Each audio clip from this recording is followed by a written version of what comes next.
Здравейте! Аз съм Алиса, това е подкаста Другаде или Друг Ате, подкаста, в който говоря за всичко това, през което минавам или съм преминавала или ми предстои да премина, живейки в Берлин. Защо го правя? Защото ми се струва, че се говори малко по темата живот в чужбина, извън клишетата и предразсъдъците или извън представите на трети хора, които разказват за. Струва ми се, че малко въпроси биват зададени или че поне в моето обкръжение, преди аз да направя тази житейска стъпка, малко се е разбирало за последствията или за възможностите на сменянето на географската ширина, и то в контекста не на отивам да уча някъде и се връщам, ами в генералната смяна на място на живот. Звучи сложно и може би малко патетично, в интерес на истината. Просто говоря за нещата, които ме вълнуват на ежедневна база и които може би сама на себе си имам нужда да обясня и да оставя някъде във въздуха, надявайки се, че на някой друг също може да му е полезно или интересно, или просто кой знае какво, да нормализирам говоренето за промяната генерално и за това, че да отидеш някъде друго, да не е просто физическа смяна на координатите. Логично звучи, не винаги се усеща логично. Това е епизод 7. Аз започнах този подкаст преди лятото. Не е особено дълновидно решение, естествено. Самата аз не мога да записвам постоянно, както си мислех, че ще успея. Бях се засилила за всеки понеделник, едва ли ще стане така, но да кажем, сега имах 2 понеделника пауза и отново съм пред микрофона и се надявам в някакъв момент да ви достигне този епизод. Едва ли е на плажа или на планина, но кой знае, може би след това, като се върнете от почивка, приятно почернели, ще да кажа загорели, но не знам дали върви, с слънчев загар. Може да полюбопитствате и да си пуснете този епизод. Или просто да ви звънне там една камбанка или каквото звъни, когато сте последвали подкаста, ако сте го последвали. Аз самата бях в България сега за 2 седмици горе-долу и това е повод да отворя темата на днешния епизод, а именно какво става, когато живееш между 2 места или, да кажем, вече живееш на едно място, но се връщаш и в другото и живота там как продължава с теб, без теб и така нататък. Нещо, което за мен беше голямо предизвикателство в първите години, защото някакси много държах да съм с единия крак на едното място, с другия на другото и ако може на двете места еднакво добре да се чувствам и еднакво добре да се развивам и да имам... не да се развивам еднакво добре, но да поддържам контактите и живота си и работата си на едното място и да създавам нов живот, контакти и връзки с друго, ново място. И това беше абсурд. Естествено, както си казали хората, от 2 стола се пада, най-добре на земята. А в случая моите 2 стола бяха и на много разстояние едни от други. И аз първите 2 години, може би се връщах всеки месец и половина, месец понякога, 2 максимум. Въобще генерално връщах се много често в София и се опитвах да тъка на много станове. Може би по-кратко, не може би 1 година, не знам, нещо такова. И бързо установих, че по този начин изобщо не мога да оседна в Берлин и да създам каквото да било там. Но да кажем, че в началото беше експеримент. Въобще ще ми хареса ли тук, ще живея ли, ще се разбираме ли с моя приятел. И като видях, че ще заоставам тук, тогава почна малко така кризата с откъсването. Защото останеш ли някъде, значи, окей, сега съм тук и това начало, от което започвам и тази нула, трябва да прегърна тази нова част и да не се опитвам непрекъснато да тичам след себе си в България. И да се опитвам да сравнявам непрекъснато двете неща. И до днес, за съжаление, го правя малко от малко, особено в моментите, в когато нещо, настроението или времето се развали в Берлин. Но генерално това е някаква ежедневна борба. В началото беше по-трудно, сега е по-лесно. Но мисля, че голямата промяна дойде, когато си дадох сметка, че няма как да водя 2 живота на 2 места едновременно с същия интензитет, че няма защо да ги сравнявам, защото те нямат една и съща отправна точка и че всъщност с времето аз изобщо дори не съм един и същи човек на тези 2 места, което е едно от началата на край на разрухата отново на чувството за стабилна идентичност, защото в един момент си казваш, чакай, аз на едно място съм един човек с едни чувства, настроения, идеи, цели, на другото съм друг и сега кога изневерявам всъщност на себе си и мога ли да се харесвам и в двете си версии и въобще честно ли е, нечестно ли е, кой съм аз. И всъщност интересното е, че се отключва просто друга твоя страна или други твои склонности. Не бих казал, че цялата ти морална координатна система се променя, не става въпрос за това, просто очакванията ти към нещата, може би нещата, към които си толерантен или не, нещата, които приемаш за нормални, се променят спрямо мястото, на което се намираш. Моят първи рефлекс, разбира се, в началото беше всичко ново, което съм събрала и научила като впечатления от Берлин, всеки път, който се връщам в София, да го внасям в своята среда, там било семейна или приятелска и да някакси той е част от мен, ето го, може да е част от нас. Обаче не винаги това имаше много смисъл. Защото няма как да имам същите очаквания към хора, които живеят на едно място, каквито има към хора, които живеят на друго място, например, или към това, кое е нормално, или за какво правим ежедневно, с какво се съгласяваме, на какво противостоим и така нататък. И когато почнах да получавам коментари от сорта на да бе, Алис, това не ти е Берлин, или споко, Алис, това не ти е Германия, тогава осъзнах, че може би няма нужда от това и че трябва да рекалибрирам себе си, очакванията си, разбиранията си или поне това, което излиза от тях навън, в зависимост от място, на което се намирам. И звучи може би много сложно, но то е по-скоро някакъв такъв свич, който в началото може би е бил несъзнателен. Примерно като стана корона и бяха много различни световете ни на двете места и правилата и така нататък. То беше външна намеса. И трябваше всеки път, който идвам в България, да си кажа, споко, тук е много различно. Нали, не толкова споко, колкото тук по различен начин общуваме. А после, когато вече тая работа отмина, ставаше въпрос по-скоро кое е нужно сега и кое не е нужно. Кое мога да задържа за себе си и за начина ми на живот в Берлин и кое може да бъде интересно на някого в София. И някак си осъзнах, че само бидейки питана, има смисъл да отговарям или да разказвам или да внасям за това, което в мен вече е по-различен поглед, може би, към 5, 10, 20, не знам колко теми. И съответно някакси вече е рефлекс, но имаше някакъв период, в който казвах, окей, добре, сега се връщаш в София, спомни си сега за тези неща и за всичко това, което си била преди да заминеш и колко си било хубаво и няма нужда да намесваш сега още пластове от своя личен опит тук и да се опитваш да ги наслагваш върху живота, който в момента върви там. И почнах просто някакси да превключвам между тези си две версии.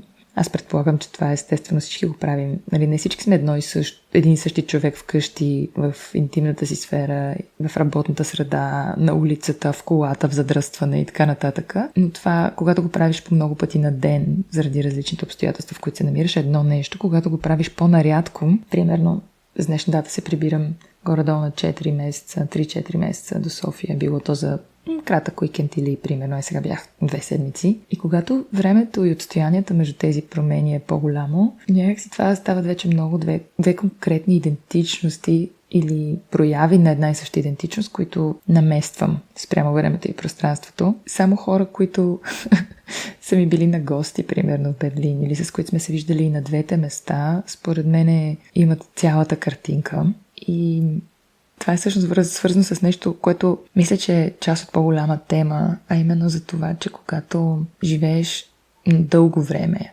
по-дълго време, на различно от място, на което си роден или си отраснал, след време идва някакъв момент, в който колкото и добре да пасваш в новото си общество, има едни, не знам, поне за сега наблюдавам това, между 5 и 10% поне, в които ти вече не принадлежиш на стария си живот, но не си и напълно в това ново място, което е твоя дом и си на двете места по-малко чужденец. И се променят процентите, в които ти си по-прилежаш на едното или на другото място с времето. Поне при мен така се случва. Чудя се какво би било, ако примерно след 10 години се върна да живея в България. За сега пред нас няма такъв план, но си представям, че едно връщане би се опитало да намести и да допълни, може би, тези проценти до края. Обаче аз ще съм изпуснал едно дълго време в развитието на средата и на хората около себе си, които при мен ще липсват като контекст, макар и да се опитам да съм в час с голяма част от нещата, които се случват в България. И не знам, и си казваме сигурно, никога няма вече повече да принадлежа. От друга страна, никога няма да бъде и 100% берлинчанин. Германка няма да бъде и 50%, но да кажем, че Берлин е една друга мини вселена в тази държава, която като че ли всеки от всякъде може да принадлежи по-лесно и да бъде 99.9 берлинчанин, дори да не е бил роден там. Това е нещо, за което също напоследък с доста хора си говорим покрай един проект, с който се занимавам. Какво те прави берлинчани, или какво те прави софиянец, или какво те прави пловдивчани, или нещата, които те правят. Те правят това, което си. Ти сам ли решаваш? Отвън ли трябва някой да ти го каже и да ти го даде като право? Въобще какво те... Много ми е интересна темата за идентичността и то не само на национално, родово, генетично ниво, но и на база мястото, което те оформя и доколко допускаш то да те оформя.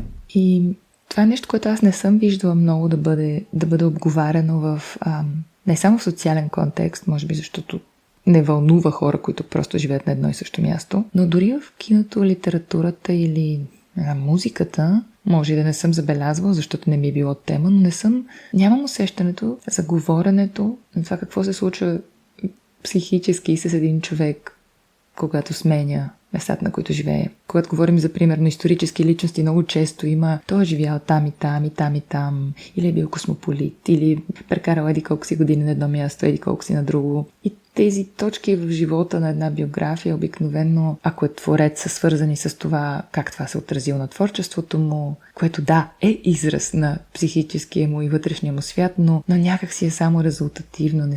Не ми се е случвало да попадна на история или анализ или на някаква такава описание на чувствата и мислите на хора. Явно не съм чела достатъчно епистоларна литература, сигурно.